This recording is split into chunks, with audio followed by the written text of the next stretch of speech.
Mark Shepherd and Piers Sherratt with you for this one. Looking forward to this. It's always a pleasure to watch Chris play, and Dylan Leary's not far behind. Yeah, it certainly is. Chris, one of the all-time greats, and always good value for entertainment. Dylan's someone I love to watch personally. Such a good player. Yeah, and he's a guy that you sort of feel deserves to do well. He always seems to go about things in a professional way. Nice guy off the table, plays the game the right way. Yeah, he definitely does. Lovely guy to be around. Lovely cue action reels. One of them real rock solid snooker background cue actions. I think this is going to be a tough game for Chris Melling. Yeah, he's looked a bit fallible this weekend. Lost his first match in Pro Series 9, so this is only his third match of the weekend. Came into this weekend vying for the number 1 spot. Lost to Jimmy Carney 7-5 yesterday. That was probably a match he'd have expected to win. Yeah, I think definitely a big favourite going into that match. Jimmy played very well too to beat him, and Chris got things kicked off this morning with a win over Yannick Beaufils. I think he's an exceptionally talented player.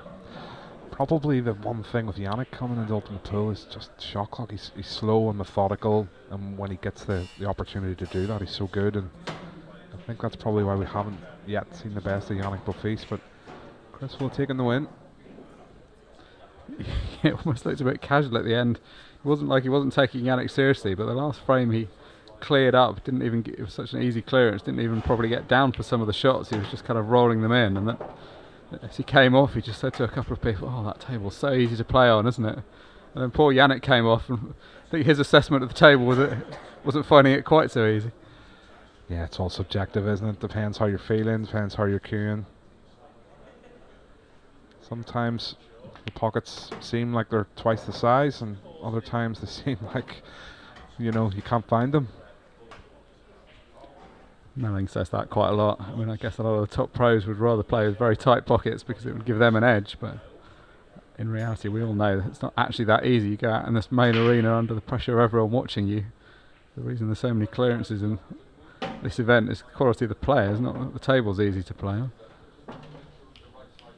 Yeah, and the pocket size are all standard. It's just given, if you haven't been here and you haven't seen it, you can't underestimate what the lights do to this table. The heat, we've got the cameras all around.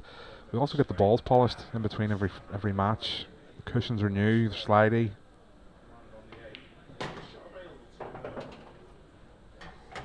Wow, how good a shot was that to check it up as much as that? Unfortunately for him, he's actually checked it up too much.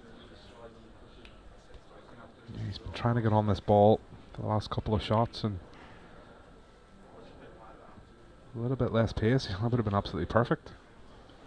Yeah, he's had a couple of good efforts at getting on it. He's going to have one more effort at trying to pot it off the cushion. No, red down, loss of turn. Fortunately for him, the cue ball's come round into prime position for Chris. I think this is going to take him all of about 50 seconds to get these cleared up. There'll be no hanging around from Chris Melling. Just glides around the table at the best of times, but in a position like this where all the balls are hanging there waiting for him. He's had an exceptional couple of years. Finished last year ranked 3, provisionally 3 in the rankings at the end of this season. Could still take the number 2 spot. That early exit yesterday has taken the race for number 1 out of contention for him. Yeah, and obviously the early exit of Stevie Dempsey yesterday as well has kept that number 2 spot up for grabs. I think it's going to take a monumental effort not to see Tom Cousins finish number 1. Stevie mathematically can still do it, but Tom obviously in a semi-final tonight, Pro Series 9, he's still alive in Pro Series 10, so I haven't quite worked out the maths yet, but I would say it's going to be a big task for anybody to usurp Tom. It doesn't matter whether you're Chris Melling and you've been there so many times or you're brand new to it. Everybody, I think, wants to finish number 1. That's why we're here at the end of the day. Yeah, and any sport being the best at it, obviously winning trophies is also indicative of that, but number 1 over the course of a 2-year ranking list, that tells the story. Good break from Dylan. It's not necessarily the thing that he's best known for, the break, but got a good split there. A couple of balls down.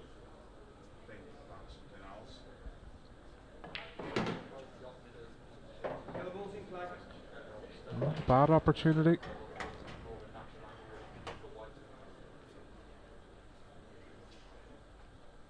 He's played position on the middle of the three yellows to the left centre. He may figure that he can leave the other two down this end till last and then link them up for the 8 balls and they seem to go up the table next.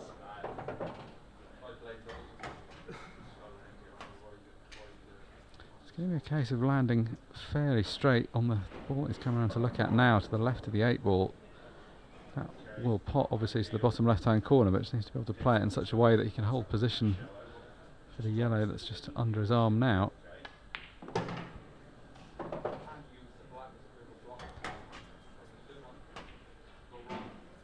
Yeah, the straighter you can get on this ball, the easier it is to hold the last remaining yellow to the opposite middle.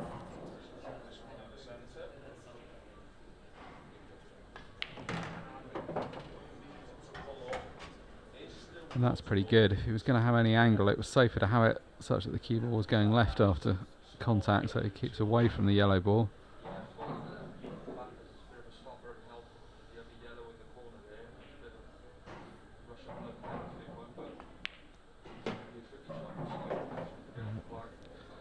Soft little touch from lethal Leary. The thing he's got to be a bit mindful of here is that the cue ball sort of naturally running away from him. He can just take a touch on that red and just disappear into a place he doesn't want it. I think that's the reason he's just tried to dig into the cue ball there. When you dig into the cue ball from above the cushion like that, any sort of impact aside is going to throw the cue ball before it hits the object ball. That's why he's missed the pot. No way he'd have missed the pot if he wasn't digging down on it, but if he didn't, the problem was the cue ball was drifting over towards the corner pocket and may not have had a good shot on the 8 ball. Either way, Chris Melling gleefully accepting. It's not quite as easy a position as the last one, but it's not too far behind. He's been a bit loose for that one.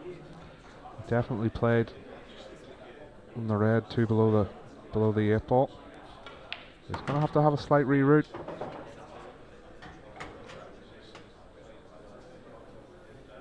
It's an excellent shot. Such an effortless cue action, draws the cue back so far.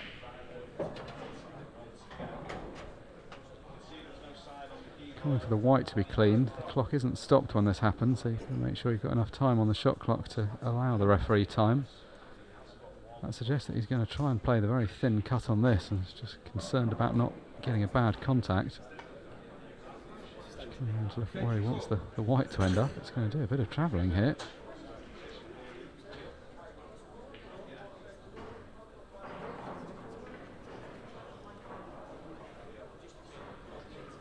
This will give us a look at that long drawback in the Chris Melling cue action. Just the 5 cushions. He just made it look so easy, and he's landed the cue ball exactly where he just went round to look at. I mean, that shot, it would be quite easy to miss the pot, but never mind that positional shot he's played. And he's played it like it's hanging over the pocket. Really just to save time, plus it's not really fair on the referees. They're obviously all doing their best to do a good job. Yeah, and we do see with the new Ultimate Pool Black Edition Smart Rack, we've seen consistent racking, I have to say, with the new product. Yeah, we really have actually. I mean, there's been a number of innovations tried with braking, and you could have been forgiven for saying, was it going to make much difference? I mean, the look of the rack is great, and I think for that reason alone it'll be popular. But actually, so the standard of braking in the last couple of events has been very good.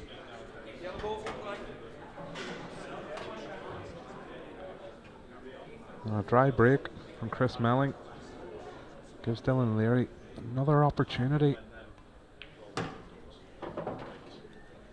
He's going to have to start making the most of these. Yeah, he is, because the 2 frames we've played so far, he's had chances in both of them. And it's It's one thing when you're parked in your seat because the other guy's clearing up all the time, but when you've had chances at the table, it's not good for your confidence if you still haven't made any impact on the scoreboard. I don't think Dylan's a guy that's going to get too hot-headed. He's got a very level temperament, so the fact that he slipped a couple behind, he's certainly not somebody that's going to be mentally throwing in the towel already. Yeah, always a very high level of composure. Can be guaranteed with Dylan Leary.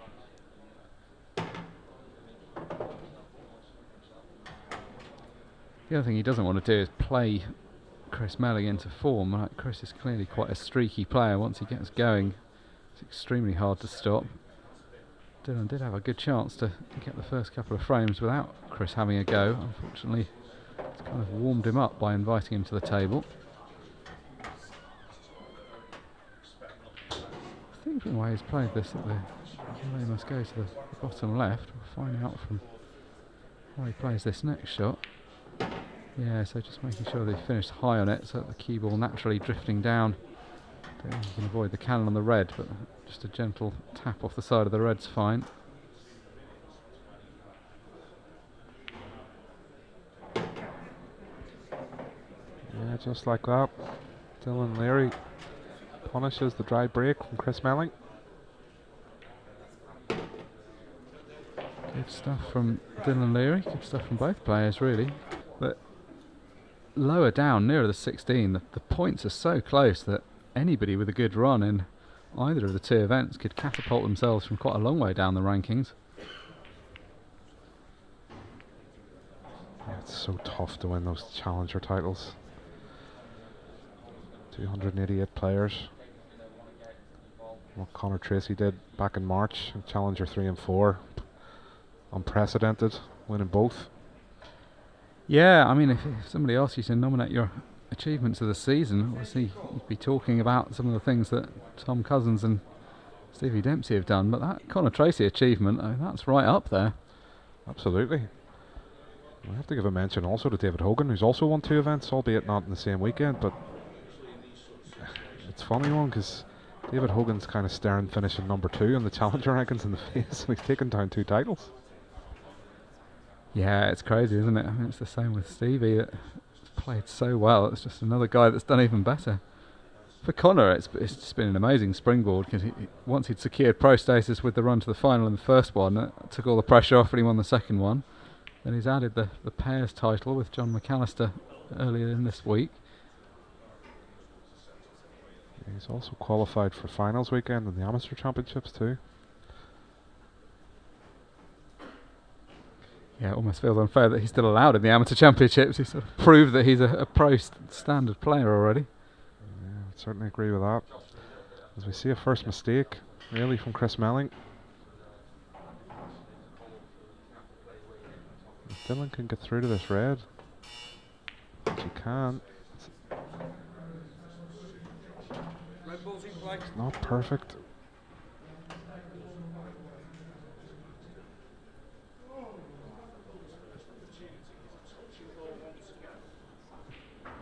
It's not an amazing opportunity, but it's a good one. And you feel, given who he's playing and you know the general consensus of how Chris can be an unbelievable front runner, that these are the types of chances that Dylan's going to have to take. Extension call. Yeah, I think that's a good point. You just don't want Chris running off into the distance, do you? It's hard enough to play from anywhere, but once he's a few frames ahead, he starts looking like he's just playing at home.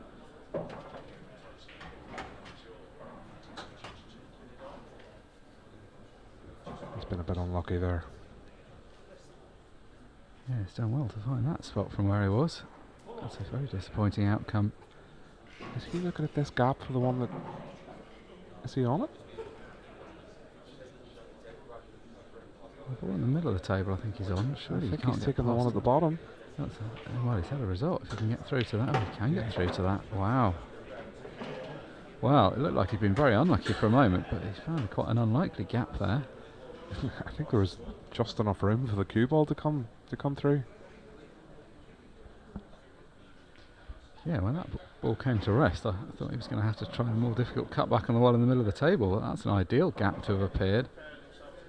Although he's not completely done here, because this ball he's looking at now, I don't think he can avoid cannoning the yellow, so where's the cue ball going to end up? Well, it couldn't avoid cannoning it. It's not terrible. Still going with this clearance. I just feel like he's chasing it a little bit, but it's just about got a plan still. Yeah, it's kind of been one of those ones where he's had no position really anywhere. You said at the start of the programme he is a very good potter. This is the kind of shot you're firmly expecting him to make. He's just okay with that. Yeah, I think he's going to have to leave the last ball at some distance, but actually the angle he's left himself here, I think he's okay for getting through over towards the right hand side cushion. Yeah, it all depends how much angle he has. If he's too, it looks like he's loading up a screw, yeah, so he's gonna pull it back off this cushion. So from the reverse side, that's a really nice shot from Dylan Leary. Yeah, that's absolutely perfect, isn't it? Played the more difficult positional shot to guarantee the easier shot here, and now made this pot pretty much unmissable.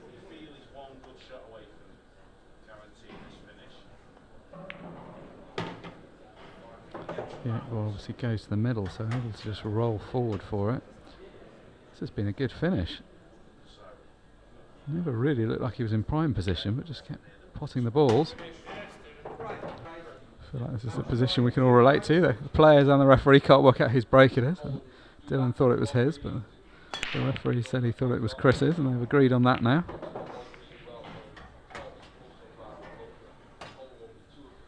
After the dry break last time, getting plenty of power into this, and finds a ball this time. Again, great overhead view of how far back he draws the cue. His hand right back on the cushion and practically drew his cue off the side of the table. Yeah, it's amazing how he drops the same no matter what discipline of cue sport he's playing, and there's so much deviation in terms of, you know, the distance that he has between the tip and cue ball when he's at his kind of maximum backswing, and any sort of movement at all, you'd almost feel like it's so difficult to hit the ball, you know, the cue ball exactly where he wants to, but he's built a career out of it. One of the greatest players of all time, there's no doubt about that. Yeah, how long has he been at the top of the game? His world titles coming back in 2001 and 2003.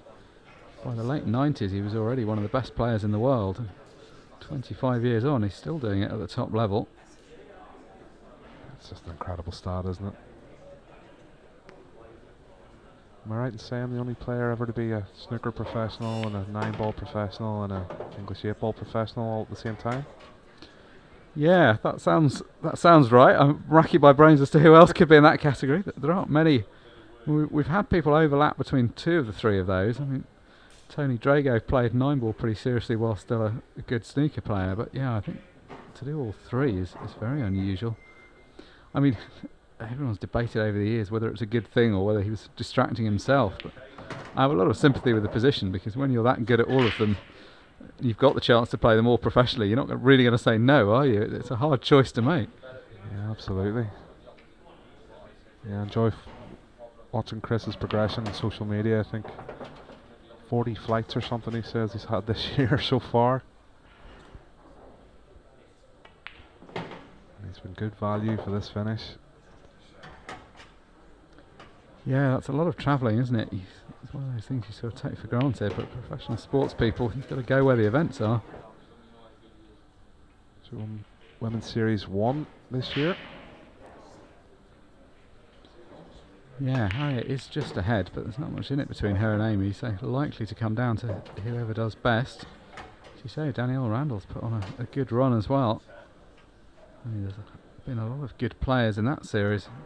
And going back a few years, the women's game had some good players, but perhaps was a bit shallower in terms of the depth of it. But now, so many potential winners. Yeah, especially with the emergence of Marion Jude. Fantastic performance to win the last woman standing. What a tournament that was. Yeah, I mean, I must say that was one of the tournaments I've enjoyed the most. Obviously, you and I watch a lot of pool, and sometimes when you're not commentating, you're not inclined to watch as much. But wasn't there that weekend, but was gripped by watching it. It was very entertaining stuff.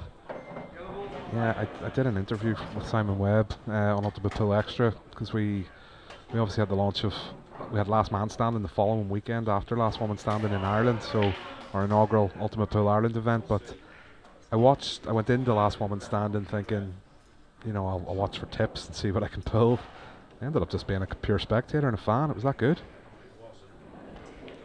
Yeah, it was a format that seemed to work really well, and I think the fact that there's a bit more camaraderie maybe between the competitors in that one. I mean, not to say that the pros on this series don't get on well, but it just felt like sort of everyone was in it and supporting their friends, and it created a really nice atmosphere in the room. It certainly did. Definitely one for the calendar. If you haven't seen it, go back and watch it. Everything we've ever done available on Ultimate Pool TV. Oh, what a shot, Dylan Leary. Great recovery shot. Oh, is he on this one at the bottom?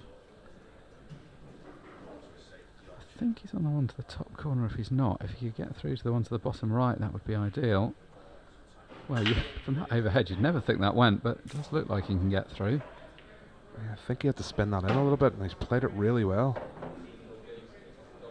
So I think embracing his inner Chris Melling, given his opponent here, and deciding to pull out the big shots. Because he's such a good potter, you do sometimes see him go after these quite big finishes, slightly wondering where he's going, but he's very good at just pulling out shot after shot. Yeah, most certainly nice control on that. Making this simple. And these two are going toe to toe. Yeah, you fancied this being a good match, but there was always the risk that Chris would run away with it.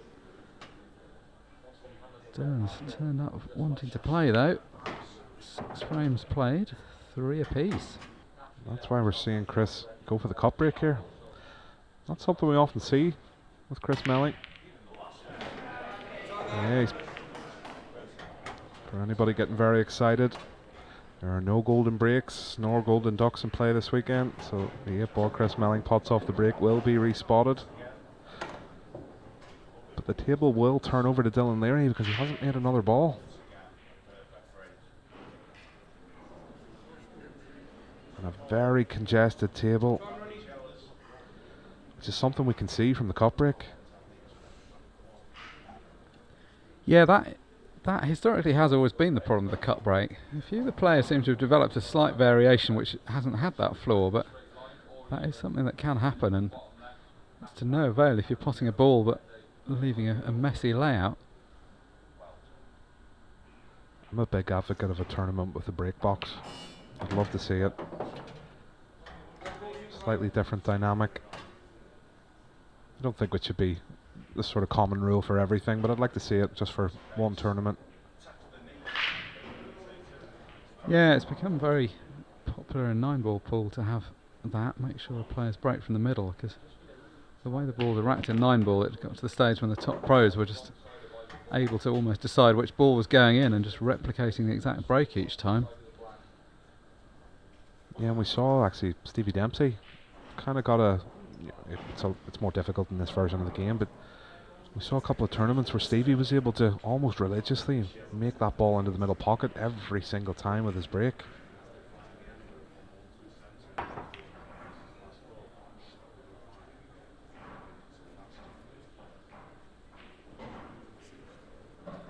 This is certainly not an inviting layout for either player. No, this is one of those ones you're almost happy for the other guy to have a go at it. Necessarily an advantage to be the first one to go for a clearance. Looks like Melling doing what he does best, is about to try and play this cushion first. It's a great shot. I always get intrigued when Chris starts putting the cue on the table to line things up. That's a fantastic shot. Obviously everyone knows he's doing it deliberately. I don't think anybody would ever say he was fluky it, but he quite often does go around and kind of signal in advance what he's going to do.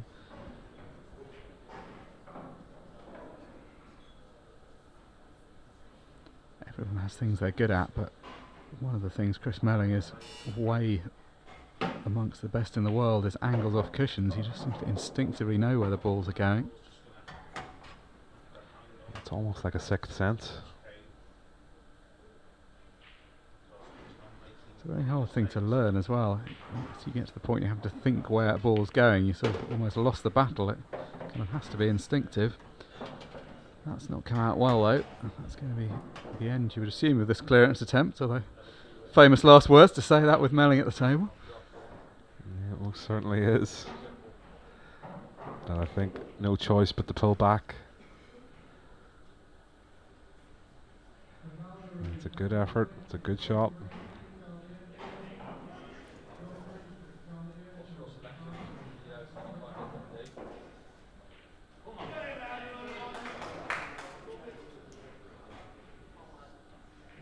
We're rattling through frames on table 3. Ross Kane now 5 frames to 4 in front of Cole Bedford. Oh, that's a good pot.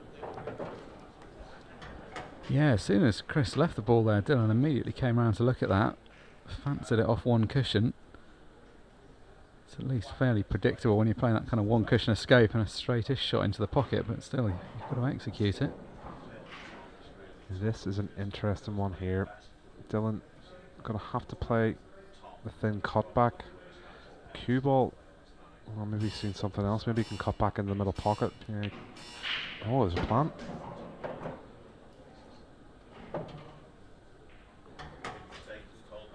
Yeah, it kind of looked like he had a good angle to clip the ball into the bottom left and open up the other one, which is why you'd have assumed he would have gone for that. But found the plant. He's still got the problem though, with that ball slightly tied up next to the yellow. That's why I didn't even look at the plant, to be honest with you, because I just thought automatically you've got this angle to. Yeah, well, that's quite a distance away. I think Dylan's maybe missed a trick there. He seemed it was thin, and yes, difficult to control going into that cluster, but it was natural, and he could also hold possibly for those two into the middle. I think there was so much room for error there. Well, yeah, and funnily enough, given that those two balls were a plant, if he'd have come thin off the second one and the cue ball had sprung back up the table, he would have had the plant to play for, so it seemed like maybe there were more chances. I mean, to be fair, it's not like it was an obvious choice or an easy position, so we're talking small margins here. Chris has played a good shot though. He needed to come low on this one to bump into the join of the yellow and the 8 ball.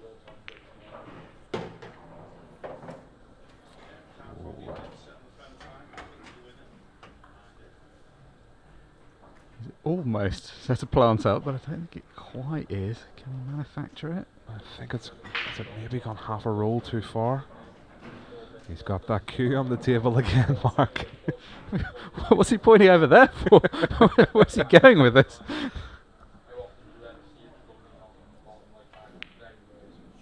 He's going right there. What a shot from Melling. Pulls out a beautiful pot. Sometimes so difficult to call the mind of Chris Melling, but a wonderful shot. That's an exceptional finish, those last few balls. Chris Melling doing what he does best. Must be a daunting task making sure that rack's tight every time. Yeah, because you know everyone's watching and going to comment. One thing this weekend, they've just reclothed the tables. I don't think they've drawn the same line. There's normally a vertical line that comes down from the spot that the 8 ball goes on to help the referee line the balls up. That, for whatever reason, doesn't seem to have been marked on the cloth. Yeah, I didn't actually notice that, but you're right. It's just a spot. I mean, that's what people are used to. It's been a relatively new innovation having the line, but it seems to have been gone missing for whatever reason.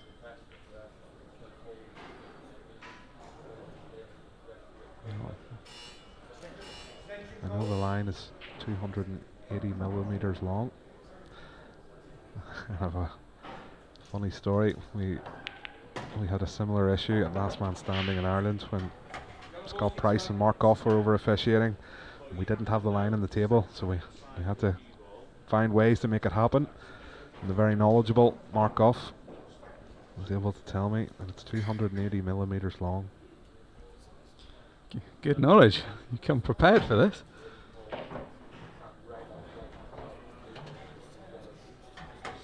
I'm a vat of useless information.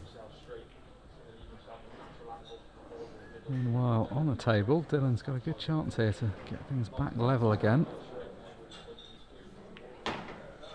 Going to make for an entertaining finish to this match if they do keep winning one frame at a time and stick with each other. Yeah. Kind of turned into a game of cat and mouse. Chris going into a 2-0 lead. Dylan levelling. And then it's been tit for tat ever since. He's run a little bit far with this, but he's okay. He'll probably just run into the red, just directly below the 8 ball. He can float by it even better.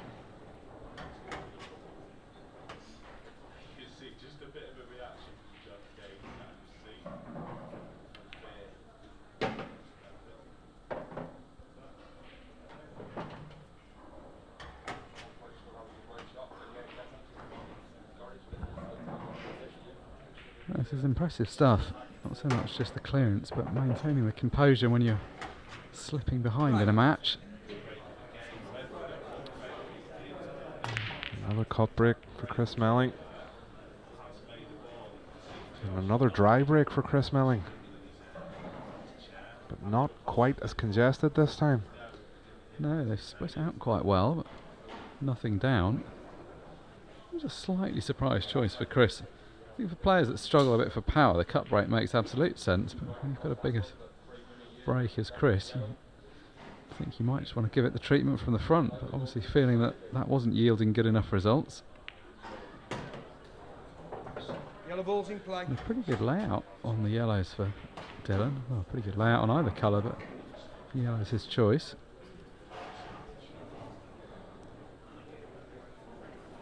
We talked about it being important for Dylan to get in front. He's got a very presentable opportunity to do just that.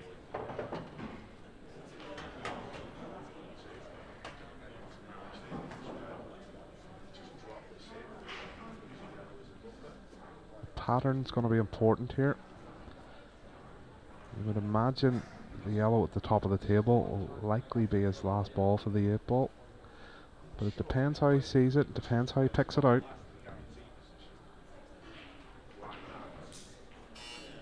Yeah, you're generally trying to avoid a situation where you've got one ball orphaned from the rest, but the fact that the 8 ball's up that end, it makes sense to leave it until last, then he doesn't have to come back up for it. The 8 ball's also in a slightly congested spot, although it's kind of open to a few pockets. It's one of those positions it'd be quite easy to snooker yourself, so you always sort of think back from there when you're planning the pattern. I think that's why the yellow at the top gives him the greatest margin for error.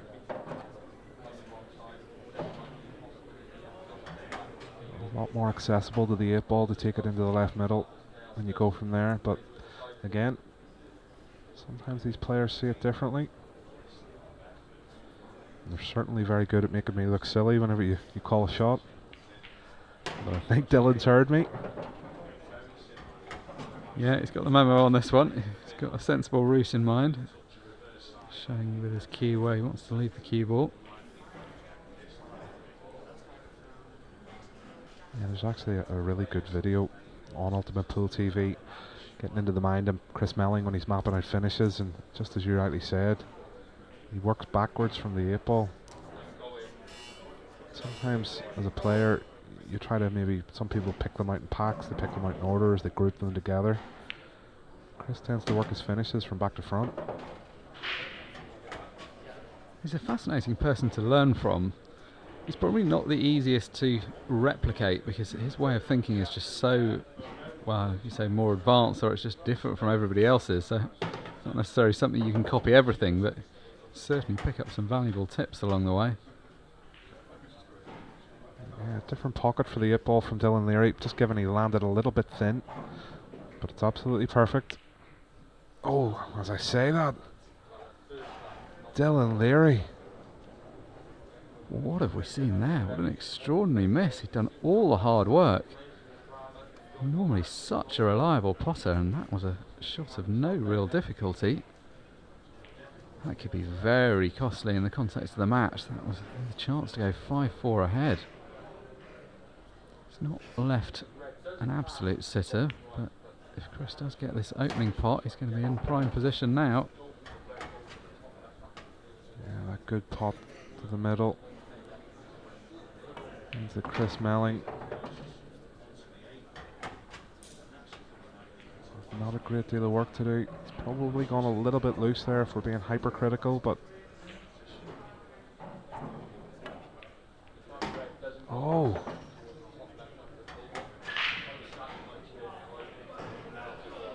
Well, he's turning a very routine finish into quite a complicated one at this rate. Still got options, because fortunately for him, there's another ball near the one he's just knocked safe. Can't get to it yet though, so he's going to have to go around the houses off this one. He's going to want to drift past this somewhere, but yeah, in between there and the balk line. Just spotted something on the cue ball. Matt Ward's going to have to get this clean quickly, because Chris has got to get this done within the 30 seconds still.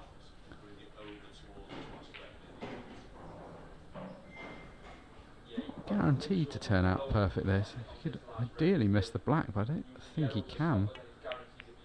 So I had to just graze off it. Decided to go for control rather than power that time. He's certainly not perfect on this.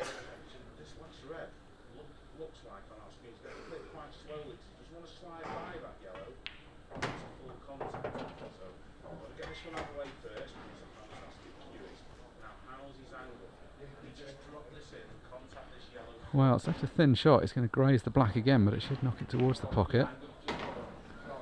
He's played these well. He's managed to turn a fairly routine finish into quite a difficult looking one, but at least he was up to the job. Yeah, consistency clearly the issue. He has these amazing results over players you wouldn't necessarily expect him to beat, and then maybe lets others slip, but that's kind of the style he plays. He can't really have one without the other. What about that for a break? Yeah, that's a pretty good reply. After the disappointment of the last frame, he's got an opportunity to put that very quickly behind him. To say his break in this match has been really good. It's not always the thing you'd call him out for, but it's been really solid.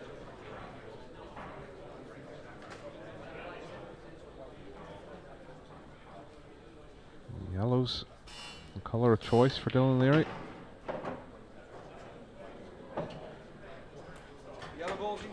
Not the best first shot. He's kind of landed in no man's land a bit here. He's still got ball to the bottom right corner.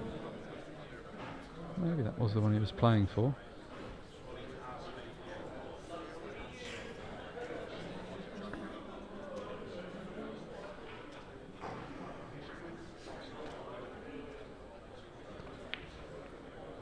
It's a great pot, good position.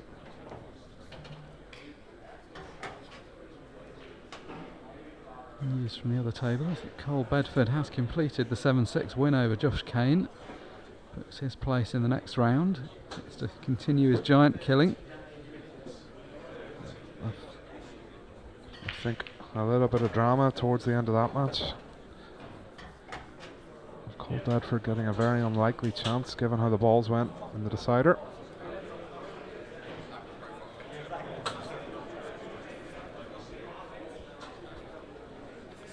So he just needs to draw the cue ball back. It's come up a little short, but that's just about okay still. I'd ideally like to have been a bit straighter on this ball to the left centre. The only trouble is when you end up thin, the cue ball whizzing around a bit, and as well as the chance of a touch you don't want. But he's, well, yeah, I think that's okay. I was going to say, he's controlled it well from the point of view of position, but doesn't want to tie the 8-ball up. Yeah, I think there might have been a sharp intake of breath there from Dylan Leary as he saw that red track towards the 8-ball. But no danger to tie the scores up once again. Well, I still don't know who's going to win this match. Not much to choose, is there? There certainly is not. Yeah, as we see, another cut break from Chris Melling and another dry break. Yeah, he's keeping faith in this cut break, but it's not repaying his faith at the moment. That's 3 in a row. What is the layout like? At first glance, the layout on yellows look very inviting. I mean, he was a bit unlucky there in that a couple of balls came very close to going in, but right now he just keeps giving Dylan these good chances. Would be a good one. Obviously, any time you go ahead's a good one, but the one that gets you to within one of victory is a particularly important one to get on the board. Nice little flick there. Perfect, but that ball's in a slightly better position than it was. The balls do now have a pocket. The one nearest the two reds, highest up the table, does go to the middle, so that doesn't need to be moved. Landed quite nicely on the ball to the right centre, which he's going to need to take because he's not really going to get any better on it than that. I'm intrigued to see whether the yellow closest to balk passes to the top right. So if it does, it's a very natural connector. If it doesn't, it's absolutely fine. He could definitely navigate it, but it might just make it that little bit easier.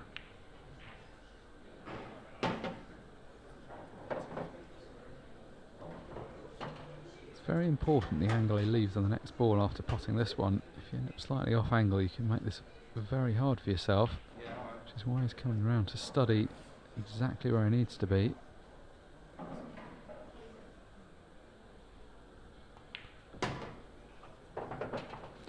Well, I think it probably... Well, if he's playing the lower of these two, the top one must go to the corner because he didn't need to play that high up the table. I can only think he was trying to play on the top one to the middle, and he's maybe... yeah, I think he's going to have to reroute here. Yeah, you feel if the top one only went to the middle, it'd have been better just playing perfect position on the lower one than use the red that's to the left of the cue ball as a... Oh, that's ridiculous. He's had to go all the way around the table and found the corner pocket that he should have been nowhere near.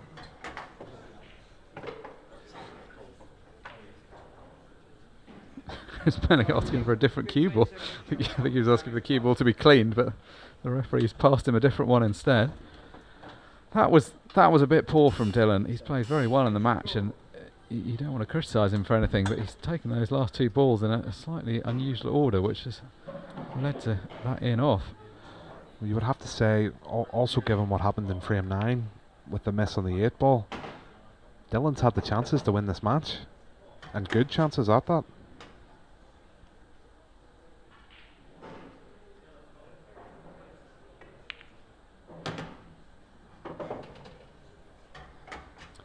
Going to do it the hard way because it looks like he's going to let Chris go ahead again here, so Dylan's going to have to win the last two if that is the case. Though this isn't done yet, and even the fastest player, or one of the fastest players on the tour, almost got caught out by the shot clock there.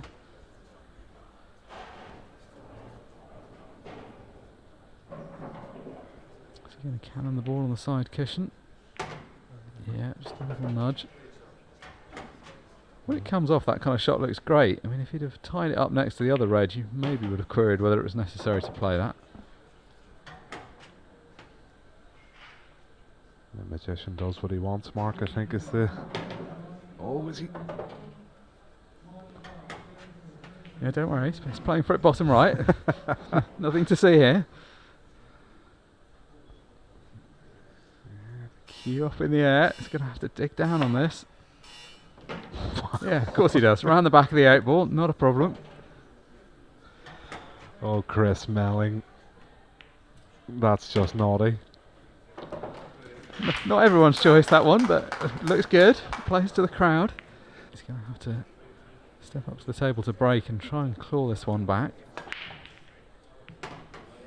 Well, he's going with a cut break as well. Got a better result than his opponent. You can't help but feel Dylan Leary should be should have the cue back in the case, and this match should be over, given the chances that he's had. This is going to really test his resolve. He's got a decent opportunity on reds.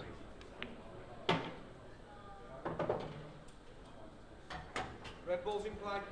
Does seem like it would be fitting to have a deciding frame, given the way the match has gone. So nip and tuck the whole way. Still 7 minutes remaining on the match clock, so plenty of time to play that decider if they need to. Looks like it's been a day or so since we saw a 6 red. I quite fancy one of those. Believe it or not, I've never actually commentated on one. Well, you're going to need a slow tactical frame here. Yeah, I can't see it coming in this match. Yeah, we've only had 2 this weekend, as I can recall. John McAllister and Christophe Lambert on opening night on Thursday, and then indeed Rob Warren coming through, one against Arfan Dad. There was one, Lee Anderson had one before that. Certainly haven't been many this weekend. This format playing race to 7 in 50 minutes, it's not normally required. As we see that red go astray from Dylan. Yeah, it was a tough pot, but one that you would have expected Dylan Leary to make. And once again, he's given a more than favourable chance to Chris Melling. And if you keep giving this man these chances, you're not going to be in the tournament for very long.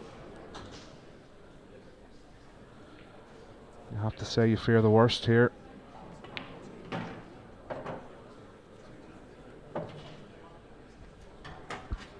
Yeah, it would be a bit of a sad end if it does end like that, because Dylan's more than played his part in this match. Not sure about that one, although as we've seen earlier on, you don't have to play things the conventional way. Felt like he could have just left that long to the top right corner and then would have had the one over the left middle, but he's going to have to go a slightly more convoluted route. Give the fans what they want. He's picked his path. Is he going to land? Yeah, he's okay.